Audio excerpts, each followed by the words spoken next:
हाय नमस्ते। आज मैं 3 पौधे दिखाऊंगा जो पानी पे उग सकते हैं। यह है ब्रायोफिलम।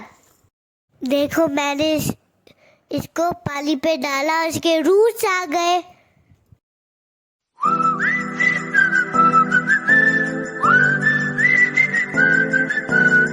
और दूसरा है स्नेक प्लांट। ये इंडोर प्लांट है।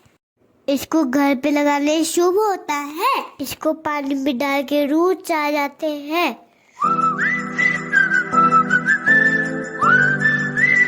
और तीसरा है मनी प्लांट। ये भी लकी प्लांट है। इसको घर पे लगाते हैं। देखिए मैंने इसको पानी पे डाला था, उसके रूट्स आ गए।